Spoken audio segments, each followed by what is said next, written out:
Finally ಕರ್ನಾಟಕದಲ್ಲಿ civil police constable ಹುದ್ದೆಗಳು 3991 ಪೋಸ್ಟಿಗೆ ಅರ್ಜಿಯನ್ನ ಕರೆದಿದ್ದಾರೆ. ನೋಡಿ, 2 ವೃಂದದಲ್ಲಿ ಖಾಲಿ ಇದಾವೆ.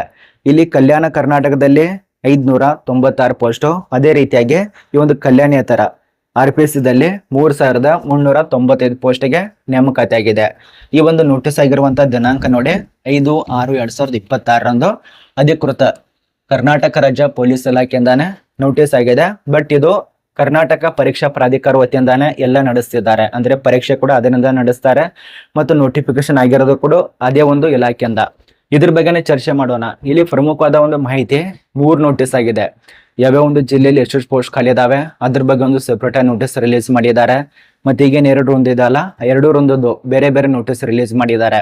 ಆ 3 ನೋಟಿಸ್ ಬಗ್ಗೆ ಎಲ್ಲ ಮಾಹಿತಿ ಇರತ್ತೆ. ಅಷ್ಟೇ ಅಲ್ಲ, ನೇಮಕಾತಿ ಬಗ್ಗೆ ಅಷ್ಟೇ ತಿಳಿಸ್ಕೊಡೋದಲ್ಲ, ಈ ವರ್ಷದಲ್ಲಿ ದೈಹಿಕ ಪರೀಕ್ಷೆ ಯಾವ ರೀತಿಯಾಗಿರತ್ತೆ, ಲಿಖಿತ ಪರೀಕ್ಷೆ ಯಾವ ರೀತಿಯಾಗಿರತ್ತೆ, ಏನು ಓದಬೇಕು, ಯಾವೆಲ್ಲ ಪಠ್ಯಕ್ರಮ, ವಿಷಯ ಏನು, ಪೀಠಿಕೆ ಏನು ಕೊಟ್ಟಿದ್ದಾರೆ ಅದ್ರ ಬಗ್ಗೆ ಚರ್ಚೆ ಮಾಡೋಣ. ಮತ್ತು ವೈದ್ಯಕೀಯ ಪರೀಕ್ಷೆ ಅದರಲ್ಲಿ ಏನೇನು ಕೊಟ್ಟಿದ್ದಾರೆ, 2026ರಲ್ಲಿ ಏನೆಲ್ಲ ಹೊಸದಾಗಿ ಬದಲಾವಣೆ ಮಾಡಿದ್ದಾರೆ, ಎಲ್ಲ ಮಾಹಿತಿನ ಚರ್ಚೆ ಇರತ್ತೆ. ಸ್ವಲ್ಪ ವಿಡಿಯೋ ಲಾಂಗ್ ಆಗ್ಬೋದು, ಕೊನೆಸನಕ ನೋಡಿ ಎಲ್ಲ ಮಾಹಿತಿ ಗೊತ್ತಾಗತ್ತೆ. ಅರ್ಧ ನೋಡಿದ್ರೆ ಸ್ವಲ್ಪ ಮಾಹಿತಿ ಗೊತ್ತಾಗಲ್ಲ. ನಾನೀಗಲೇ ತಿಳಿಸ್ಕೊಡ್ತಾ ಇದ್ದೇನೆ. ಮಾಜಿ ಸೈನಿಕರು, ಈಗಾಗಲೇ ಕೆಲಸ ಮಾಡ್ತಿರೋರು ಕೂಡ ಅಪ್ಲಿಕೇಶನ್ ಹಾಕ್ಬೋದು. ಮಹಿಳೆಯರು, ಪುರುಷರು, ಫ್ರೆಂಡ್ಸರು, ಅನುಭವದವರು, ಅಂಗವಿಕಲದವರು ಎಲ್ಲರಿಗೂ ಅವಕಾಶ ಇದೆ.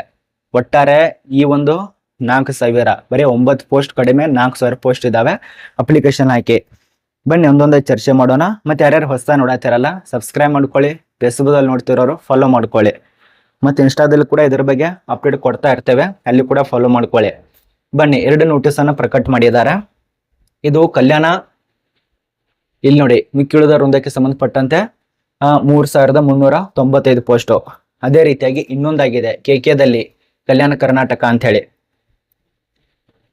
2 ಕೂಡ ಸೇಮ್, ಬಟ್ ಪೋಸ್ಟ್ ಒಂದು ಸ್ವಲ್ಪ ಚೇಂಜಸ್ ಇರ್ತವೆ ಅಷ್ಟೇ, ಮತ್ತೇನಿರೋದಿಲ್ಲ ಅದರಲ್ಲಿ.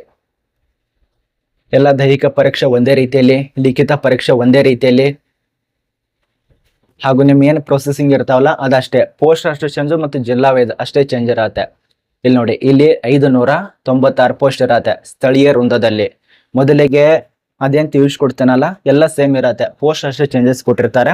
ಮತ್ತು ಡಿಸ್ಟಿಕ್ ನೋಡ್ಕೋಬೇಕು. ಮುಖ್ಯವಾದಂತ ಮಾಹಿತಿ ಅಂದ್ರೆ ಡಿಸ್ಟಿಕ್ ಅನ್ನ ನೋಡ್ಕೋಬೇಕು. ಕಲ್ಯಾಣ ಕರ್ನಾಟಕದಲ್ಲಿ ಯಾವೊಂದು ಡಿಸ್ಟ್ರಿಕ್ಟ್ ಎಷ್ಟು ಪೋಸ್ಟ್ ಖಾಲಿ ಇದಾವೆ ಅಷ್ಟೇ ಅಲ್ಲ, ಒಂದು ಸ್ಥಳೀಯ ವೃಂದದಲ್ಲಿ ಯಾವೊಂದು ಡಿಸ್ಟ್ರಿಕ್ಟ್ ನಲ್ಲಿ ಎಷ್ಟು ಪೋಸ್ಟ್ ಖಾಲಿ ಇದಾವೆ ಅದನ್ನ ನೋಡ್ಕೊಂಡು ಗಮನ ಇಟ್ಟು ನೋಡ್ಕೊಂಡು ಅಪ್ಲಿಕೇಶನ್ ಹಾಕಿ ಅಷ್ಟೇ ಹೇಳೋದು. ಇದು ರಿಲೀಸ್ ಮಾಡಿದ್ದಾರೆ, ಇದಂತ ಗೊತ್ತಾಗಿದೆ. ಈಗ ಪೋಸ್ಟ್ ಬಗ್ಗೆ ಡೀಟೇಲ್ಸ್ ಆಗಿ ಚರ್ಚೆ ಮಾಡೋಣ. ಇಲ್ಲಿ ನೋಡಿ, ಟೋಟಲ್ ಆಗೇನೆ ಅಖಿಲ ಕರ್ನಾಟಕದಲ್ಲಿ 3991 ಪೋಸ್ಟ್ಗಳು ಈಗ ಪ್ರಸ್ತುತ ನೇಮಕಾತಿಗೆ ಅಧಿಸೂಚನೆ ರಿಲೀಸ್ ಆಗಿದೆ. ಕರ್ನಾಟಕ ರಾಜ್ಯದಲ್ಲಿ ಕರ್ನಾಟಕ ಪೊಲೀಸ್ ಇಲಾಖೆಯಿಂದ ಸಿವಿಲ್ ಪೊಲೀಸ್ ಕಾನ್ಸ್ಟೇಬಲ್ಗೆ. ಇಲ್ಲಿ ನೋಡಿ, ಇಲ್ಲಿ ಹುದ್ದೆ ಹೆಸರು ಕೊಟ್ಟಿದ್ದಾರೆ. ಕಾನ್ಸ್ಟೇಬಲ್ ನಲ್ಲಿ, ಪೊಲೀಸ್ ಕಾನ್ಸ್ಟೇಬಲ್ ದಲ್ಲಿ ಸಿವಿಲ್ ಪೊಲೀಸ್ ಕಾನ್ಸ್ಟೇಬಲ್ ಅಂತ ಹೇಳಿ. ಇದಕ್ಕೆ ಅರ್ಜಿ ಸಲ್ಲಿಸಿದ್ರೆ 37,500ರಿಂದ 76,100 ತನಕ ಸ್ಯಾಲರಿ ಕೊಡ್ತಾರೆ. ಇಲ್ಲಿ ಪ್ರಕಾರಗಳು ಮಾಡಿದ್ದಾರೆ. ನೇರ ಪುರುಷ ಅಭ್ಯರ್ಥಿಗೆ ಅಂದ್ರೆ ಫ್ರೆಶರ್ ಅಭ್ಯರ್ಥಿಗೆ ಇದನ್ನ ತಿಳಿಸ್ಕೊಡ್ತಾ ಇರೋದು 3395 ಪೋಸ್ಟ್ ಇದೆಯಲ್ಲ ಅದಕ್ಕೆ ಸಂಬಂಧಪಟ್ಟಂತೆ. ಅದ ನಂತರ 500ಕ್ಕಿಂತ ಅಧಿಕ ಪೋಸ್ಟ್ ಇದೆಯಲ್ಲ ಅದ್ರ ಬಗ್ಗೆ ಕೂಡ ಚರ್ಚೆ ಮಾಡ್ತಾನೆ. ಇಲ್ಲಿ ನೋಡಿ, 2266 ಪೋಸ್ಟ್ ಇದೆ ನೇರ ಪುರುಷರಿಗೆ, ಮತ್ತು ನೇರ ಮಹಿಳಾ ಅಭ್ಯರ್ಥಿಗೆ 755 ಪೋಸ್ಟ್ ಇದೆ. ಅದೇ ರೀತಿಯಾಗಿ ಸೇವಾನಿರತ ಪುರುಷರಿಗೆ 257, ಸೇವಾನಿರತ ಮಹಿಳಾ ಅಭ್ಯರ್ಥಿಗೆ 82, ತೃತೀಯ ಲಿಂಗ ಮಹಿಳೆಯರಿಗೆ ನಾನು ಮುಂಚಿತ ಏನು ಹೇಳಿದ್ದೇನೆ 35 ಪೋಸ್ಟ್ ಇದಾವೆ. ಇಂಥ ಒಂದು ಅವಕಾಶ ಮಿಸ್ ಮಾಡ್ಕೋಬೇಡಿ. ಮತ್ತು ಈಗ ಪರೀಕ್ಷೆ ದಿನಾಂಕ ಇದೆಯಲ್ಲ ತುಂಬಾ ದಿನ ಇಟ್ಟಿಲ್ಲ, ಆಗಸ್ಟ್ ನಲ್ಲೇ ನಡೆಸಿದ್ದಾರೆ. ಇದೊಂದು ಒಳ್ಳೆ ವಿಚಾರ, ಇದೊಂದು ಖುಷಿಯ ವಿಚಾರ. ಪೊಲೀಸ್ ಕಾನ್ಸ್ಟೇಬಲ್ ಹುದ್ದೆ ಹೆಸರು ಕೊಟ್ಟಿದೆ, ಅದಕ್ಕೆ ತಕ್ಕಂತೆ ವಿದ್ಯಾರ್ಹತೆ. ಇಲ್ಲಿ ನೋಡಿ, PUC ಆಗಿರ್ಬೇಕು. ತುಂಬಾ ಜನ ಹೇಳ್ತಿದ್ದಾರೆ SSLC ಆದವರು, 8ನೇ ಆದವರು, ಡಿಗ್ರಿ ಆದವರು ಇದೇನು ಕೊಟ್ಟಿಲ್ಲ. ಕಡ್ಡಾಯವಾಗಿ PUC ಆಗಿರ್ಬೇಕು. PUC ಆದಂತ ವ್ಯಕ್ತಿಗಳಿಗೆ, ಅಥವಾ ನೀವು ಏನಾದ್ರೂ ತಸ್ತಮಾನ ಅಂದ್ರೆ ಡಿಪ್ಲೊಮಾ ಇತ್ಯಾದಿ ಇರ್ತಾವಲ್ಲ ಅದಕ್ಕೆ ತಕ್ಕಂತೆ ಹೋಲುವಂತ ITI ಅವೆಲ್ಲ ಪಾಸ್ ಆದಂತ ವ್ಯಕ್ತಿಗಳು ಅಪ್ಲಿಕೇಶನ್ ಹಾಕ್ಬೋದು.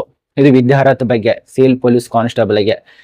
ಅದೇ ರೀತಿಯಾಗಿ ಇನ್ನೊಂದು ಪ್ರಮುಖವಾದ ಮಾಹಿತಿ ಏನಪ್ಪಾ ಅಂದ್ರೆ ಏಜ್ ಲಿಮಿಟ್.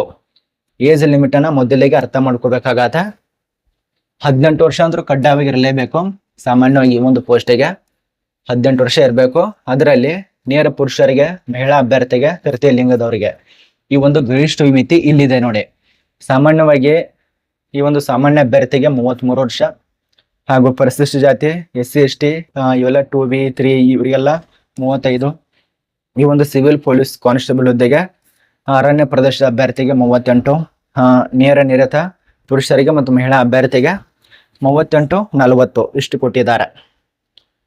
ಅದೇ ರೀತಿಯಾಗಿ ಇನ್ನೊಂದು ಒಳಪಟ್ಟಿರತ್ತಂತ ಕೊಟ್ಟಿದಾರಲ್ಲ, ಇದು ನಿಯಮಗಳ ಪ್ರಕಾರ ಇರುತ್ತೆ, ಅದನ್ನ ನೋಡ್ಕೊಳ್ಳಿ. ಮತ್ತು ಅಪ್ಲಿಕೇಶನ್ ಹಾಕುವಂತ ವೆಬ್ಸೈಟ್ ತುಂಬಾ ಜನ ನೋಡಿ ಯಾವ ರೀತಿಯಾಗಿ ಮಾಡ್ತಾರ ಅಂದ್ರೆ ತಪ್ಪು. ಮೊದಲಿಗೆ KSP ದಲ್ಲಿ ಅಧಿಸೂಚನೆ ರಿಲೀಸ್ ಮಾಡಿ KSP ದಲ್ಲೇ ಅಪ್ಲಿಕೇಶನ್ ಹಾಕಬೇಕಾಗಿತ್ತು. ಆದ್ರೆ ಈಗ ಹೊಸ ಬದಲಾವಣೆ ಮಾಡಿದಾರಲ್ಲ, ಆ ಒಂದು ಬದಲಾವಣೆ ಕರ್ನಾಟಕ ಪರೀಕ್ಷಾ ಪ್ರಾಧಿಕಾರದ ಅಧಿಕೃತ ವೆಬ್ಸೈಟ್ದಲ್ಲಿ ಹೋಗಿ ಇದಕ್ಕೆ ತಕ್ಕಂತೆ ಅಪ್ಲಿಕೇಶನ್ ಹಾಕ್ಬೇಕಂತೇಳಿ ಈ ಒಂದು ಅಧಿಕೃತ ನೋಟಿಸ್ ದಲ್ಲಿ ತಿಳಿಸ್ಕೊಟ್ಟಿದ್ದಾರೆ. ಮತ್ತೆ ಈಗಲೇ ಹೇಳ್ತಾ ಇದ್ದೇನೆ, KSP ವೆಬ್ಸೈಟ್ ದಲ್ಲಿ ಹೋದ್ರೆ ನೋಟಿಫಿಕೇಶನ್ ಸಿಗಲ್ಲ. ಇದು ವೆಬ್ಸೈಟ್ ಅಂದ್ರೆ ಕರ್ನಾಟಕ ಪರೀಕ್ಷಾ ಪ್ರಾಧಿಕಾರ ವೆಬ್ಸೈಟ್ ಇದೆಲ್ಲ, ಅಲ್ಲಿ ಹೋದ್ರೆ ನಮಗೆ ಇದರದ್ದು ಅಧಿಕೃತ ನೋಟಿಸು ಸಿಗತ್ತೆ. 3 ನೋಟಿಸ್ ಇದಾವೆ, ಅವು ಚೆಕ್ ಮಾಡ್ಕೊಳ್ಳಿ. ಇನ್ನು ಪ್ರಮುಖ ಡೇಟ್ ನೋಡಿ ಯಾವಾಗಿನಿಂದ ಸ್ಟಾರ್ಟ್ ಆಗಿದೆ, 8/6/2026. ಇದೊಂದು ಅರ್ಥ ಮಾಡ್ಕೊಳ್ಳಿ. 8/6/2026 ಅಪ್ಲಿಕೇಶನ್ ಸ್ಟಾರ್ಟ್ ಮತ್ತು ಕೊನೆಯ ದಿನಾಂಕ 3/7/2026 ಅಂದ್ರೆ 3 ಜುಲೈ 2026 ತನಕ ಅವಕಾಶ ಇರತ್ತೆ. ಮತ್ತು ಶುಲ್ಕ ಪಾವತಿ ಮಾಡೋದು ಬರೀ ಒಂದೇ ದಿನ ನಿಮಗೆ ಟೈಮ್ ಇರತ್ತೆ, ಅಂದ್ರೆ 4/7/2026 ಕೊನೆಯ ದಿನಾಂಕ. ಇನ್ನು ಪ್ರತಿ ತಿಂಗಳು ಎಷ್ಟು ಸಂಬಳ ಇರತ್ತೆ ಅದೆಲ್ಲ ವಿವರಣೆ ಕೊಟ್ಟಿದ್ದಾರೆ. ಮತ್ತೆ ಇನ್ನೊಂದು ಹೇಳ್ಬೇಕು ನಿಮಗೆ, ಟ್ರೈನಿಂಗ್ ಇರತ್ತಲ್ಲ ಅಂದ್ರೆ ತರಬೇತಿ, ಅದೆಷ್ಟು ತಿಂಗಳು ನಡೆಸ್ತಾರ ಅಂದ್ರೆ 9 ತಿಂಗಳು ಕೊಟ್ಟಿದ್ದಾರೆ. ಇದರಲ್ಲಿ ಇಲ್ಲಿ ನೋಡಿ 9 ತಿಂಗಳು ಕೊಟ್ಟಿದ್ದಾರೆ, ಅದನ್ನ ನೋಡ್ಕೊಳ್ಳಿ. ನಿಮಗೆ ಶುಲ್ಕ ಅಂದ್ರೆ ಇದು ಪಿಂಚಣಿ ಸೌಲಭ್ಯ ಕೂಡ ಇರತ್ತೆ. ಮತ್ತು ಶುಲ್ಕ ನೋಡಿ, ಬಹುಶಃ KNG ಯಾಕೆ ರಿಲೀಸ್ ಮಾಡಿದಾರಪ್ಪ ಅಂದ್ರೆ ಇದ್ರ ಸಲುವಾಗಿನೇ ರಿಲೀಸ್ ಮಾಡಿರ್ಬೇಕು ಅವರು. ನನಗನ್ಸೋ ಮಟ್ಟಿಗೆ ಇದ್ರ ಸಲುವಾಗಿನೇ ರಿಲೀಸ್ ಮಾಡಿರ್ಬೇಕು. ಇಲ್ಲಿ ನೋಡಿ, ಸಾಮಾನ್ಯ ವರ್ಗ, ಇತರೆ ಪ್ರವರ್ಗ 2A 2B 3A 3B ದವರಿಗೆ 750 ರೂಪಾಯಿ ತನ ಪಾವತಿ ಮಾಡ್ಬೇಕಾಗತ್ತೆ. ಶುಲ್ಕ, ಅರ್ಜಿ ಶುಲ್ಕ ಅದು ಪರಿಶಿಷ್ಟ ಜಾತಿ ಪರಿಶಿಷ್ಟ ಪಂಗಡ ಮಾಜಿ ಸೈನಿಕರಿಗೆ, ಸೈನಿಕ ಅಭ್ಯರ್ಥಿಗೆ, ತೃತೀಯ ಲಿಂಗ ಮಹಿಳಾ ಅಭ್ಯರ್ಥಿಗೆ, ಈ ಒಂದು ಸಿವಿಲ್ ಪೊಲೀಸ್ ಕಾನ್ಸ್ಟೇಬಲ್ ಹುದ್ದೆಗೆ 500 ತನಕ ಪಾವತಿ ಮಾಡಬೇಕು. ಈಗ ಪ್ರತಿಯೊಂದು ದರ ಕೂಡ ಹೆಚ್ಚಿಗೆ ಆಗಿದೆ, ಎಲ್ಲ ಒಂದು ವಸ್ತುಗಳ ದರ ಹೆಚ್ಚಿಗೆ ಆಗಿದೆ. ಮತ್ತು ಅಪ್ಲಿಕೇಶನ್ ಶುಲ್ಕನೂ ಹೆಚ್ಚಿಗೆ ಮಾಡವ್ರಲ್ಲ, ಮೊದಲಿಗೆ ಎಷ್ಟು ಇರ್ತಾ ಇತ್ತು 450 ರೂಪಾಯಿ, ಇವರಿಗೆ 450, ಇವರಿಗೆ 250 ರೂಪಾಯಿ. ಇಲ್ಲಿಂದ ಅರ್ಧಕ್ಕರ್ಧ ಹೆಚ್ಚಿಗೆ ಮಾಡಿಬಿಟ್ಟಿದ್ದಾರೆ. ಇದ್ರ ಬಗ್ಗೆ ನಿಮ್ಮ ಮನಸ್ಸಿಗೆ ಕಮೆಂಟ್ ಮಾಡಿ. OMR 2 ಪ್ರಕಾರ ಆಗಿ ಆಫ್ಲೈನ್ ಅಲ್ಲಿ ಒಂದು OMR ಟೈಪ್ ನಲ್ಲಿ ಒಂದು ಪರೀಕ್ಷೆ ನಡೆಸ್ತಾರೆ. ಒಂದು ಪರೀಕ್ಷೆ ಸ್ವಲ್ಪ ಡೀಟೇಲ್ಸ್ ಅನ್ನ ಗಮನ ಇಟ್ಟು ನೋಡಿ. ಇಲ್ಲಿ ಪರೀಕ್ಷೆ ಬಗ್ಗೆ ಸ್ವಲ್ಪ ಮಾಹಿತಿಯನ್ನ ತಿಳ್ಕೊಳ್ಳಿ. ಅದು 596 ಪೋಸ್ಟ್ ಇದೆಲ್ಲ, ಸ್ವಲ್ಪ ನಿಮಗೆ ಡೀಟೇಲ್ಸ್ ಇವ್ರನ್ನ ತಿಳಿಸ್ಕೊಡ್ತೇನೆ ನಂತರ. ಸ್ವಲ್ಪ ಇದ್ರ ಬಗ್ಗೆ ನೋಡಿ, 2 ಸೇಮ್ ಇದೆ, ಬಟ್ ಅದು ಆಗಲೇ ತಿಳಿಸ್ಕೊಟ್ಟೇನಲ್ಲ ಆ ರೀತಿಯಾಗಿ. ಪ್ರಶ್ನೆ ಪತ್ರಿಕೆ, ಇಲ್ಲಿ ಪಠ್ಯಕ್ರಮ ವಿಷಯಗಳು ಏನೇನು ಹೊಂದಿರತ್ತೆ, ಸಾಮಾನ್ಯ ಜ್ಞಾನ ಅದರ ಬಗ್ಗೆ ಜಾಸ್ತಿ ಓದ್ಕೊಳ್ಳಿ. ಈ ಒಂದು ಭೂಗೋಳಶಾಸ್ತ್ರದ ಬಗ್ಗೆ ಓದ್ಕೊಳ್ಳಿ, ಇತಿಹಾಸದ ಬಗ್ಗೆ ಸ್ವಲ್ಪ ಜಾಸ್ತಿ ಓದ್ಕೊಳ್ಳಿ, ಭಾರತ ಸಂವಿಧಾನದ ಬಗ್ಗೆ ಜಾಸ್ತಿ ತಿಳ್ಕೊಳ್ಳಿ, ರಾಷ್ಟ್ರೀಯ ಸ್ವಾತಂತ್ರ್ಯದ ಬಗ್ಗೆ, ಚಳುವಳಿ, ಮಾನಸಿಕ ಸಾಮರ್ಥ್ಯ ಮತ್ತು ನೈತಿಕ ಶಿಕ್ಷಣಕ್ಕೆ ಸಂಬಂಧಪಟ್ಟಂತೆ ಜಾಸ್ತಿಯನ್ನ ಒತ್ತು ಕೊಡಿ.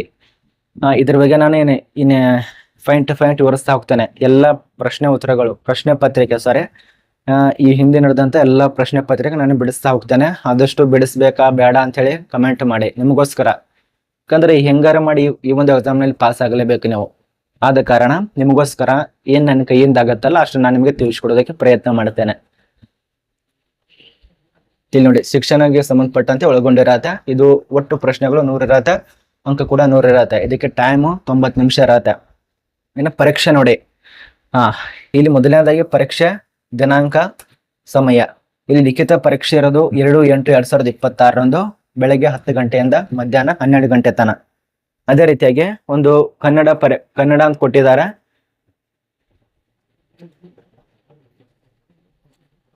ಒಂದು ಕಡ್ಡಾಯ ಕನ್ನಡ ಅಂತ ಕೊಟ್ಟಿದ್ದಾರೆ. ಅದು ದಿನಾಂಕ ನಂತರ ನಿಮಗೆ ಪ್ರಕಟ ಮಾಡ್ತಾರೆ, ಅದರ ಬಗ್ಗೆ ಸ್ವಲ್ಪ ನೋಡ್ಕೋಬಹುದು. ಅದ ನಂತರ ಬತ್ತಂದ್ರೆ ತಿಳಿಸ್ಕೊಡ್ತೇನೆ. ಇಲ್ಲಿ ನಿಮ್ಮದು ಫಿಸಿಕಲ್ ಬಗ್ಗೆ ಮಾಹಿತಿ ಇರತ್ತೆ, ಇಲ್ಲಿ ಬಂತು ನೋಡಿ, ಒಂದೊಂದು ತಿಳಿಸ್ಕೊಡ್ತೇನೆ. ಹೈಟು ವೇಟು ಎಷ್ಟು ತರಬೇಕು, ಇದು ತುಂಬಾ ಮುಖ್ಯವಾದದ್ದು. ಇದು ಕೆಲವು ಜನ ನೋಡೋದೆಲ್ಲ ಹಂಗೆ ಅಪ್ಲಿಕೇಶನ್ ಹಾಕ್ತಾ ಇರ್ತಾರ. ಸಿವಿಲ್ ಪೊಲೀಸ್ ಕಾನ್ಸ್ಟೇಬಲ್ ಈಗ 2026 ರಿಲೀಸ್ ಮಾಡಿದಂತ ಏನೇನು ಹೊಸ ಬದಲಾಗಿದೆ ಸ್ವಲ್ಪ ನೋಡ್ಕೊಳ್ಳಿ. ಪುರುಷ ಮತ್ತು ಸೇವಾನಿರತ ಪುರುಷ ಅಭ್ಯರ್ಥಿಗೆ ಹಾಗೂ ಮಾಜಿ ಸೈನಿಕ ಅಭ್ಯರ್ಥಿಗಳಿಗೆ ಕನಿಷ್ಠ 168, ಇದಂದ್ರೆ ಇದೇ ಇರತ್ತೆ ಬಿಡಿ, 168 ಸೆಂಟಿಮೀಟರ್ ಇದ್ದೇ ಇರತ್ತೆ. ಇಷ್ಟ ಎತ್ತರ ಇರಬೇಕು. ಇದೇ ಸುತ್ತಳತೆ 86 ಸಾಮಾನ್ಯವಾಗಿ ಅದು ಟೋಟಲ್ ಇರತ್ತೆ, ವಿಸ್ತರಿಸಿದಾಗ 5 ಸೆಂಟಿಮೀಟರ್. ಇಲ್ಲಿ ನೋಡಿ, ತುಂಬಾ ಜನ ಕನ್ಫ್ಯೂಸ್ ಯಾವ ರೀತಿ ಮಾಡ್ಕೋತೀರಾ ಅಂದ್ರೆ, ಇದು 86 ಕೊಟ್ಟಿದಾರಲ್ಲ, ಅದರಲ್ಲಿ ಮತ್ತೆ 5 ಸೆಂಟಿಮೀಟರ್ ಸೇರಿಸ್ತಾರ ಅಂತ ಕೇಳ್ಬೋದು. ಇದೆಷ್ಟಾಯ್ತು? 91 ಆಯ್ತು. ಆ 91 ಅಲ್ಲ, ಈ 80 ಇದ್ರೆ ಮುಗೀತು. ಅದರಲ್ಲಿ ವಿಸ್ತೃತ 5 ಸೆಂಟಿಮೀಟರ್, 85ರಿಂದ 86 ಸೆಂಟಿಮೀಟರ್ ಇದು ಸುತ್ತಳತೆ ಇದ್ರೆ ನಡೆಯಿತು. ಅಷ್ಟಾದ್ರೆ ಮುಗೀತು. ಅದೇ ರೀತಿಯಾಗಿ ಮಹಿಳಾ ಅಭ್ಯರ್ಥಿ ಮತ್ತು ತೃತೀಯ ಲಿಂಗ ಮಹಿಳೆಯರಿಗೆ 57 ಸೆಂಟಿಮೀಟರ್ ಎತ್ತರ ಬೇಕಾಗತ್ತೆ. ಇಲ್ಲಿ ಎದೆ ಸುತ್ತಳತೆ ಇರೋದಿಲ್ಲ, ಕೆಜಿ ಅಂದ್ರೆ ತೂಕ ಚೆಕ್ ಮಾಡ್ತಾರೆ. ಇದೊಂದು ಅರ್ಥ ಮಾಡ್ಕೊಳ್ಳಿ. ಇನ್ನು ನೀವೇನಾದ್ರೂ ಕರ್ನಾಟಕ ರಾಜ್ಯದ ಅರಣ್ಯ ಪ್ರದೇಶದಲ್ಲಿ ವಾಸ ಮಾಡ್ತಿತ್ತಂದ್ರೆ ಹಾಗೂ ನೀವೇನಾದ್ರೂ ಬುಡಕಟ್ಟು ಜನಾಂಗದವ್ರು ಇದ್ದಿತ್ತಂದ್ರೆ ನಿಮಗೆ ಕನಿಷ್ಠ 55 ಅಂದ್ರೆ ಸಡಿಲಿಕ್ಕೆ ಇರತ್ತೆ ಅವರಿಗೆ. ಇದು ಸುತ್ತಳತೆ ಪುರುಷ ಅಭ್ಯರ್ಥಿಗೆ 5 ಸೆಂಟಿಮೀಟರ್ ಆಗಲೇ ತಿಳಿಸ್ಕೊಟ್ಟಿನಲ್ಲಿ 75 ಸೆಂಟಿಮೀಟರ್ ಇರಬೇಕಾಗತ್ತೆ. ಅದೇ ರೀತಿಯಾಗಿ ಮಹಿಳಾ ಅಭ್ಯರ್ಥಿಗಳಿಗೆ 350 ಸೆಂಟಿಮೀಟರ್ ಎತ್ತರ ಇರಬೇಕಾಗತ್ತೆ. ಕೆಜಿನೂ ಇಲ್ಲ, ಏನೂ ಇಲ್ಲ. ಇದು ನಿಮಗೆ ಗೊತ್ತಾಯ್ತು ಅಂತ ತಿಳ್ಕೊತೀವಿ. ಅದೇ ರೀತಿಯಾಗಿ ಇನ್ನು ರನ್ನಿಂಗ್ ಬಗ್ಗೆ ಮಾಹಿತಿ, ಇದು ಕಂಪಲ್ಸರಿ ಮಾಡ್ಬೇಕಾಗತ್ತೆ. ಇದು ಇರ್ಲಿಲ್ಲ ಅಂದ್ರೆ ನಿಮಗೆ ಜಾಬಿಗೆ ಜಾಯ್ನ್ ಆಗಲ್ಲ. ಪರೀಕ್ಷೆ ನಂತರ ಇದೆಲ್ಲ ನಡೆಸ್ತಾರೆ, ಇದನ್ನ ಚೆಕ್ ಮಾಡ್ಕೊಳ್ಳಿ. ಅಂಶಗಳಿರತ್ತೆ ಇಲ್ಲಿ, ಅರ್ಹತೆ ವೇಳೆ ಇರತ್ತೆ ಮತ್ತು ದೂರು ಕೊಟ್ಟಿದ್ದಾರೆ ಎಷ್ಟೆಷ್ಟು ಏನು ಅಂತ ಹೇಳಿ. ಮೊದಲನೇದಾಗಿ ಪುರುಷರಿಗೆ ನೋಡೋಣ. ಪುರುಷರಿಗೆ ಸೇವಾ ನಿರತ ಹಾಗೂ ಸೇವಾ ಈಗ ಪ್ರೇಷದವರಿಗೆ ಎತ್ತರ ಜಿಗಿತ ಅಥವಾ ಉದ್ದ ಜಿಗಿತ ಇಲ್ಲಿ ಕೊಟ್ಟಿದ್ದಾರೆ. ಇಲ್ಲಿ ನೋಡಿ, 1.20 ಮೀಟರ್ಗಿಂತ ಕಡಿಮೆ ಇಲ್ಲದಂತೆ ಏನಿದು ಎತ್ತರ ಜಿಗಿತ. ಅದೇ ರೀತಿಯಾಗಿ 16 ಮೀಟರ್ದಷ್ಟು ರನ್ನಿಂಗ್ ಇರತ್ತೆ. ಕಿಲೋಮೀಟರ್ ಅಲ್ಲ, ಮೀಟರು. 1600 ಮೀಟರ್, ಇದು 6 ನಿಮಿಷ 30 ಸೆಕೆಂಡ್ದಲ್ಲಿ ಓಡಿ ಮುಗಿಸ್ಬೇಕಾಗತ್ತೆ. Point number 1. ಇನ್ನು ಪಾಯಿಂಟ್ ನಂಬರ್ 2, ಎತ್ತರ ಜಿಗಿತ 1.20 ಮೀಟರ್ಗಿಂತ ಕಡಿಮೆ ಇರಬಾರ್ದು. ಅದೇ ರೀತಿ ಉದ್ದ ಜಿಗಿತ 3.80 ಮೀಟರ್ಗಿಂತ ಕಡಿಮೆ ಇಲ್ಲದಂತೆ ಇದರಲ್ಲಿ 3 ಅವಕಾಶ ಕೊಟ್ಟಿರ್ತಾರೆ, ಅದರಲ್ಲಿ ಪಾಸ್ ಆಗ್ಬೇಕಾಗತ್ತೆ. ಇನ್ನು ಗುಂಡು ಅದು ಎಸೆದಿರತ್ತಲ್ಲ, ಈ ರೀತಿಯಾಗಿ ಅದು ಎಸಿಬೇಕಲ್ಲ, ಅದು ಕೊಟ್ಟಿದ್ದಾರೆ ಅವರು. 7.26 kg ಒಂದು ಗುಂಡು ಇರತ್ತೆ, ಅದನ್ನ ಎಸಿಬೇಕು. ಈಗಿನ ಸ್ಟಾರ್ಟ್ ಮಾಡಿ ಪ್ರಾಕ್ಟೀಸ್ ಮಾಡೋದಕ್ಕೆ. ಅದು 5.60 ಮೀಟರ್ಗಿಂತ ಕಡಿಮೆ ಇಲ್ಲದಂತೆ ಅಷ್ಟು ದೂರ ಹೋಗಿ ಬೀಳ್ಬೇಕಾಗೋದು. ಅದಕ್ಕೂ ಕೂಡ 3 ಅವಕಾಶ ಕೊಟ್ಟಿರ್ತಾರೆ. ನೀವೇನಾದ್ರೂ ಅದರಲ್ಲಿ ಅವ್ರು ಏನು ಮಾಡಲ್ಲ ನಿಮಗೆ, ಅವ್ರು ಬರೀ ಮಾರ್ಕ್ಸ್ ಅಷ್ಟೇ ಬರ್ಕೋತಿರ್ತಾರೆ. ಇದೊಂದು ಅರ್ಥ ಮಾಡ್ಕೊಳ್ಳಿ. ನೀವು ಹಂಗೆ ಎಸಿರಿ, ಹಿಂಗೆ ಎಸಿರಿ, ಏನ್ ಜಾಸ್ತಿನ ಹೇಳಲ್ಲ ಅಲ್ಲಿ. ನೀವು ಕರೆಕ್ಟ್ ಎಸಿದ್ರೆ ಕರೆಕ್ಟ್ ಮಾರ್ಕ್ಸ್ ಬೀಳುತ್ತೆ, ತಪ್ಪು ಎಸಿದ್ರೆ ಮುಗಿತು. ಅವ್ರು ಏನ್ ನಿಮ್ ಫೇಲ್ ಆಗ್ತೀರಾ ಪಾಸ್ ಆಗ್ತೀರಾ ಏನು ಹೇಳಲ್ಲ. ಕೊನೆಯಲ್ಲಿ ರಿಸಲ್ಟ್ ಬರತ್ ನೋಡಿ, ಅವಾಗ ಗೊತ್ತಾಗತ್ತೆ ನಿಮಗೆ. ಈಗಂದಾನೆ ಸ್ಟಾರ್ಟ್ ಮಾಡಿ. ಇವೆಲ್ಲ ನಿಮಗೆ ಸಸಾರ ಅನ್ಸುತ್ತೆ, ಈಗೇನು ಬರತ್ತಲ್ಲ, ಇದೇನು ಓದೋ ಸಸಾರ ಅನ್ಸುತ್ತೆ. ಬಟ್ ಅವಾಗ ಹೋಗ್ತಿರಲ್ಲ, ಅವಾಗ ಗೊತ್ತಾಗತ್ತೆ ನಿಮಗೆ. ನೋಡಿ, ಇಷ್ಟು ದಿನ ಹೋರಾಟ ಮಾಡಿದ್ರೆ ಅವ್ರ ಕಡೆ ಬೇಯಿಸ್ಕೊಂಡ್ರಿ, ಇವ್ರ ಕಡೆ ಬಡಿಸ್ಕೊಂಡ್ರಿ.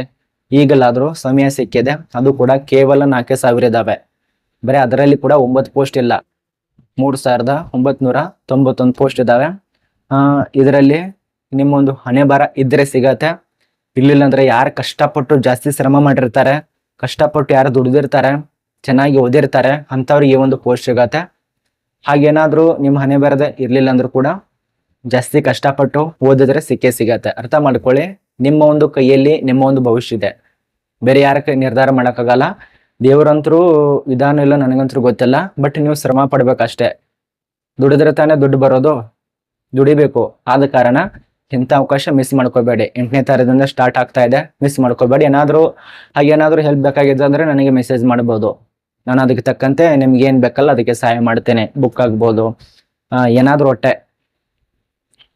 ನೋಡಿ, ಮಹಿಳಾ ಮತ್ತು ತೃತೀಯ ಲಿಂಗ ಮಹಿಳೆಯರಿಗೆ 4 ಮೀಟರ್ದಷ್ಟು ಓಟ ಇರತ್ತೆ, ಅಂದ್ರೆ ರನ್ನಿಂಗ್ ಇರತ್ತೆ. ಅದು ಮಹಿಳೆಯರು ಈಗಲಿಂದ ಸ್ಟಾರ್ಟ್ ಮಾಡಿ ಮನೆಯಲ್ಲಿ ಕಷ್ಟಪಟ್ಟು ಓದಿಸ್ತಿದ್ದಾರೆ ಅಂದ್ಮೇಲೆ ಇಲ್ಲಿ ತನಕ ಓದ್ತಿದ್ದಾರೆ ಅಂದ್ರೆ ಈ 1 ವರ್ಷದಲ್ಲಿ ಎಲ್ಲ ಮುಗಿಸ್ತಿದ್ದಾರೆ ಇವರು ಕೂಡ, ಸರ್ಕಾರದವರು. ಆದ ಕಾರಣ ಸ್ಟಾರ್ಟ್ ಮಾಡಿ ಇದೆಲ್ಲ ಮಾಡೋದಕ್ಕೆ.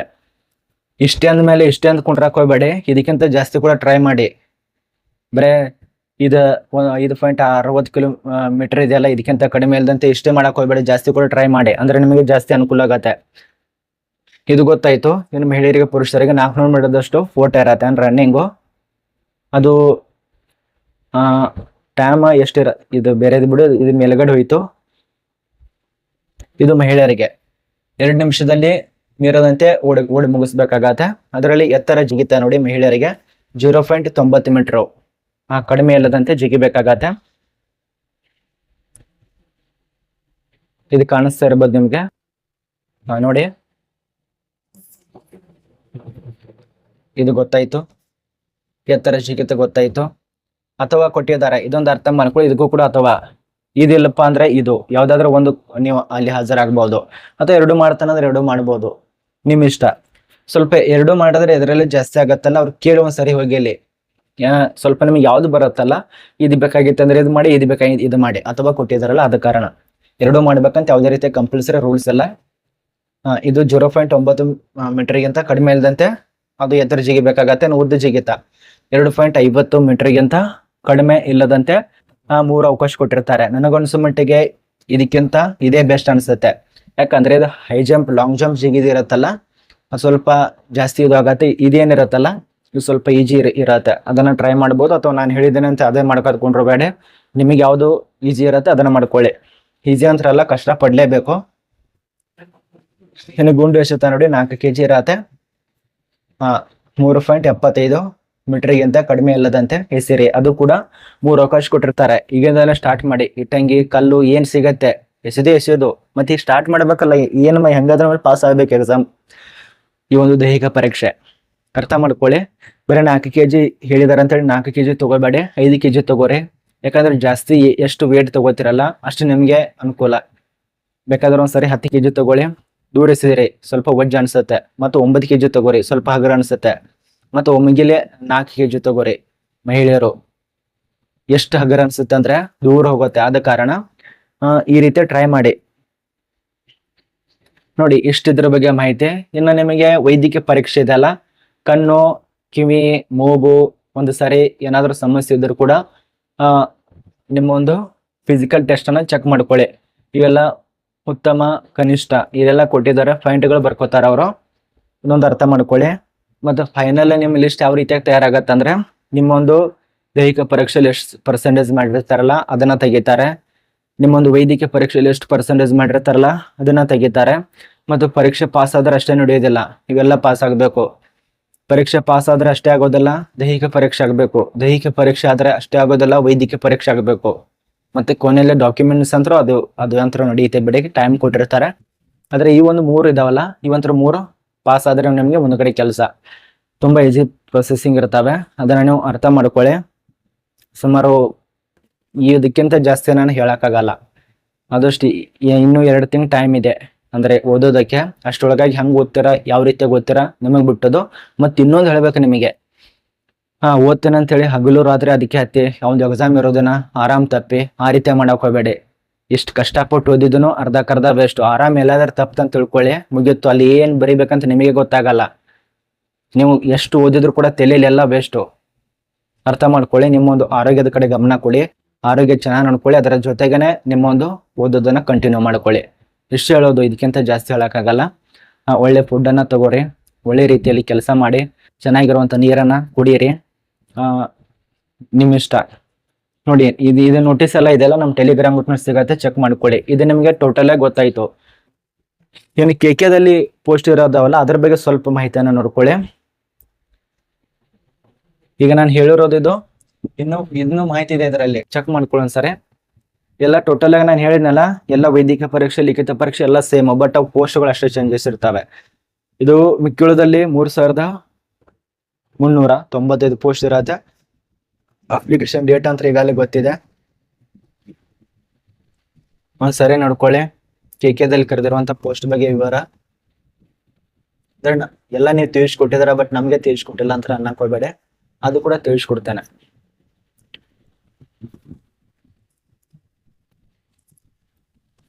ನೋಡಿ ಎಲ್ಲ ಸೇಮ್ ಇರತ್ತೆ, ಬಟ್ 996 ಪೋಸ್ಟ್. ಮತ್ತೆ ಸಾಕಷ್ಟು ಜನ ಕೇಳ್ಬೋದು PSI ಯಾವಾಗ ನೇಮಕಾತಿ ಆಗತ್ತೆ ಅಂತ ಹೇಳಿ, ಅದು ಮುಂದ್ಗಡೆ ಮಾತಾಡ್ತೇನೆ. ಇದು 996 ಪೋಸ್ಟ್ ಇರತ್ತೆ. ಇದು ಸ್ಥಳೀಯ ವೃಂದದಲ್ಲಿ. ಇದು ಕೂಡ ಸೇಮು 5/6/2026 ನೋಟಿಸ್ ಆಗಿದೆ. ಇದರಲ್ಲಿ ಎಲ್ಲ ಕೂಡ ಸೇಮ್ ಇರತ್ತೆ. ಪೋಸ್ಟ್ ನೋಡಿ ಇಲ್ಲಿ, ಇಲ್ಲಿ ಸ್ವಲ್ಪ ಚೇಂಜಸ್ ಇರ್ತಾವ ಅಷ್ಟೇ.